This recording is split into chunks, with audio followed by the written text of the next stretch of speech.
Vou repetir, porque na verdade João batizou com água, mas vós sereis batizados com o Espírito Santo, não muito depois destes dias. Amém? Então pode se assentar então, meu querido irmão. Quando nós estamos falando do Espírito Santo, é algo que alegra o nosso coração, né, irmãos? Porque nós vivemos no meio de uma igreja pentecostal, de um povo que adora a Deus e que prima pelas coisas espirituais. E nós estamos diante desta campanha, e nesta noite, por encerramento desta campanha, creio que Deus já tem falado com você, mas eu sei que há um pouquinho mais aqui que Deus quer dialogar conosco aqui nesta noite. Nós encontramos aqui dentro da nossa palavra, da nossa Bíblia Sagrada, quando a Bíblia menciona sobre o Espírito Santo. Primeiro nós deveríamos entender, irmãos, sobre o Espírito Santo. O que é o Espírito Santo na verdade? O Espírito Santo, a Bíblia nos diz no Antigo Testamento que ele veio do verbo grego chamado de ruach. E do Novo Testamento, a palavra pneuma é traduzida do grego para o Espírito. Ou seja, entendemos que o Espírito Santo, na tradução dessas duas palavras, não é uma matéria, é um vento de Deus. Ou seja, o Espírito Santo é algo que você não consegue pegar com a mão, é algo que você não consegue apalpar ele, é um ser que você não consegue abraçar ele e dizer: olha, Espírito Santo, eu estou te pegando na sua mão. Nós fazemos isso sim pela nossa fé, nós fazemos isto sim, porque nós cremos na promessa que Jesus deixou para nós, que o Espírito Santo estaria conosco todos os dias, até a consolação dos séculos. Mas quando estamos falando desse Espírito Santo, nós começamos a ver no Antigo Testamento que o Espírito ele sempre esteve presente. O Espírito Santo sempre manifestou-se dentro do contexto bíblico, do relato da história da humanidade. Nós vemos quando Deus estava lá fazendo o homem, ou melhor, antes da formação do homem, quando a Bíblia fala lá em Gênesis 1 e 2, que o Espírito de Deus movia-se sobre a face das águas. Entendemos que o Espírito Santo já estava atuando, o Espírito Santo já estava presente e particularmente já fazia parte como a terceira pessoa da Trindade. Mas nós vendo que Deus sempre quis a melhora do ser humano. Deus, após criar Adão e Eva, Deus, após colocar o homem e a mulher que ele criou, deu um sopro de vida, e junto com o sopro da vida, o Espírito Santo, porque eles não conheciam o pecado, eles não tinham pecado, até que Satanás, por sua artimanha, ele veio um dia a tirar ali a presença de Deus da vida de Adão e Eva. Quando o homem peca, o homem cai. Quando a mulher engana o homem, ela tenta acusar várias coisas, o homem tenta se desculpar, mas Deus dá a sentença. Deus tira o homem do jardim do Éden, porque ali estava não podiam mais habitar, porque o pecado estava agora na vida deles. Eles agora iniciam-se uma nova trajetória. Dentro da palavra de Deus nós observamos que depois desse episódio,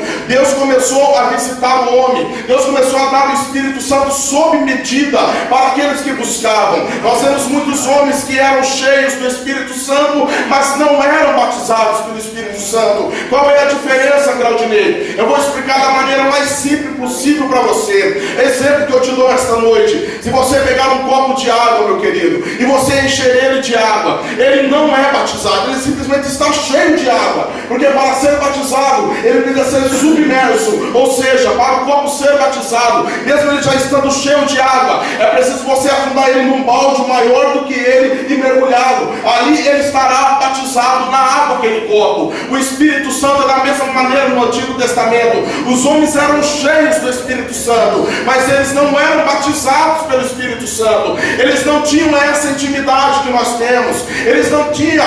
Nós, como nós temos aqui, adoramos a Deus, cantamos hino, falamos de mistério. Os homens não podiam fazer isso. Deus começa a dar para o homem uma experiência, porque no Antigo Testamento o Espírito começa a vir agora, sabe como? Sobre os reis, sobre os profetas, sobre os sacerdotes. Ele descia, usava o profeta e voltava para o céu. Ele descia, usava o sacerdote e voltava para o céu. Ele descia, usava o rei, usava esta hierarquia e depois voltava para o céu. Mas quando nós começamos a ver dentro da história bíblica ainda, nós encontramos homens como Sansão, Gideão, Otoniel, Jefité, encontramos mulheres usadas por Deus no Antigo Testamento, em que o poder de Deus descia para capacitá-los, em que o poder de Deus descia para revesti-los ali, para que eles fizessem a obra do Senhor. Mas olha só quanto estou falando dessa passagem. Eu encontro nosso irmão Davi, sabe o que, meu irmão? Um certo dia, recebendo a promessa para que ele fosse rei em Israel. E a Bíblia diz que quando o vaso é descido sobre a cabeça dele, ele é cheio do Espírito Santo. Interessante observar, meu irmão, sabe o que? O interessante nós vemos dentro da Bíblia, que quando Davi ele foi cheio do Espírito Santo, ele já tinha uma vida consagrada, ele já tinha uma vida de obediência a Deus, porque o pai dele mandava ele lá para o campo, ele ia. O pai dele mandava ele levar comida para os seus irmãos, ele ia. Isto era sinal de obediência, tanto para com seu pai, tanto para com Deus. E quando o Espírito desce sobre ele, na verdade ele estava sendo ungido, ele estava já sendo capacitado para a obra de Deus. E aí nesta tarde eu estava lá na minha casa, e o Senhor inquietou meu coração, irmão. Eu orei lá na minha casa, dobrei o joelho e falei: Senhor, porque o Senhor está me dando esta palavra para pregar aos irmãos? É quase que um estudo de pneumatologia, mas o Senhor me disse: olha, Claudinei, há pessoas que estão lá dentro buscando a minha presença, estão querendo que eu revista eles, mas eles não querem ter um compromisso comigo, eles não querem obedecer a minha voz, eles querem andar de mão dada com o pecado, querem andar de mão dada com Satanás e com o mundo. E aí quando entra lá dentro, meu filho, dentro do templo da minha igreja, lá passa uma maquiagem e começa a querer adorar a Deus, mas ele se esqueceu que na noite de ontem ele viveu na pornografia, ele viveu nas coisas erradas deste mundo. Eu disse: meu Deus, tenha misericórdia. Mas o Senhor me disse: não tenha medo, Claudinei. Há corações aqui nesta noite que estão precisando sim de uma renovação, estão precisando novamente ter um pacto de santidade com você. Oh, meu Deus, só aqueles, meu irmão, só aqueles que têm a vida no altar de Deus aqui. Não importa se Satanás está te acusando, mas o sangue de Jesus, ele te purifica. O Espírito Santo vem sobre nós esta noite para renovar a vida. O Espírito Santo, na atualidade, meu irmão, tem ficado em último plano. O Espírito Santo está entristecido porque nós, meu querido, damos prioridade a todas as coisas. E não pense você, e quando eu falo que nós estamos deixando o Espírito Santo, não pense você que eu estou falando porque você não vem para a igreja, ou porque você vem só no domingo. Não, é onde você está, todos os dias, aonde você está passando, andando, passeando. O Espírito Santo, ele tem um desejo de te acompanhar novamente. Oh, Deus, de ouvir você dizer que você depende dele, que você precisa dele novamente. Oh, Deus, eu ouvi você dizer: olha, Espírito Santo, renova minha vida como antes. Espírito Santo, desce sobre a minha vida como antes. Quantos que já perderam as visões, quantos que já não ouvem mais, Deus fala com você. Mas eu vou te dizer: a mão do Senhor não está encolhida para que não possa salvar, e nem o seu ouvido está gravado para que não possa ouvir. Mas os seus pecados fazem divisão entre vós e o vosso Deus esta noite. Hoje é noite de conserto aqui neste santuário. Ah, meu santo, se você está, irmão, se você está frustrado com esse mundo, deixa eu dizer: não espere ele melhorar, não espere ele te aplaudir de maneira nenhuma, mas esta noite seja revestido e saia daqui fortalecido pelo Espírito Santo de Deus. Oh, Jesus, olha para o seu irmão e fala: abra a boca, meu querido. Dá uma glória a Jesus aí, eu não preciso. Mas o Espírito Santo descia, irmão, usava o vaso e voltava para o céu. Aí, José Carlos, aí Deus pegava, usava o vaso de uma maneira tão carinhosa, mas o irmão só sentiu um gostinho do Espírito Santo. Era só a pontinha do Orival. Aí Deus resolve fazer uma promessa. Estou resumindo aqui, irmão, vamos acabar no horário para ninguém murmurar no final do culto, tá? Até as 9h10 vamos terminar esse culto. Irmão, o Espírito Santo descia e usava. O profeta falava na voz de Deus, todo mundo ouvia, mas ele ficava com o gostinho na alma dele do Espírito Santo. É verdade. E ele voltava para o céu. Em outro lado, meu querido, havia aqueles que já estavam corrompidos. No Antigo Testamento, quando a Bíblia fala de Nimrod, por exemplo, era um homem, irmãos, que segundo Exório matou o próprio pai, casou com a mãe e com ela teve filhos. Era um homem sem o Espírito Santo.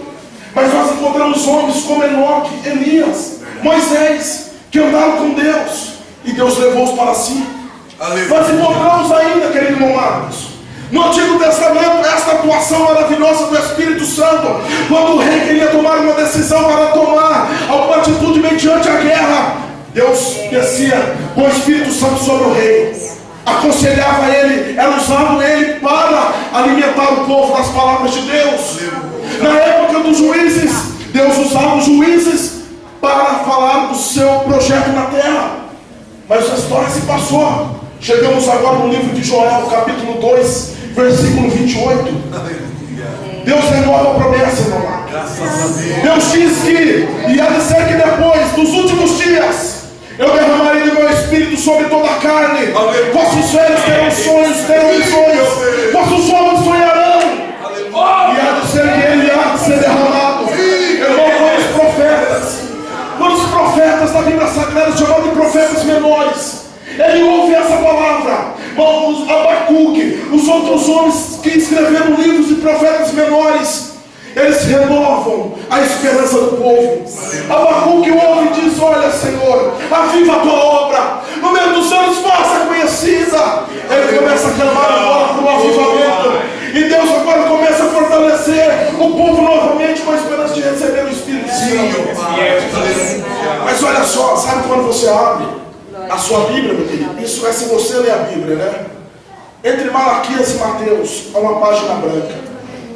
Joel profetizou que o Espírito desceria sobre toda a carne nos últimos dias. É mesmo. Os profetas menores vaticinaram sobre isso. Foram atrás do Espírito Santo.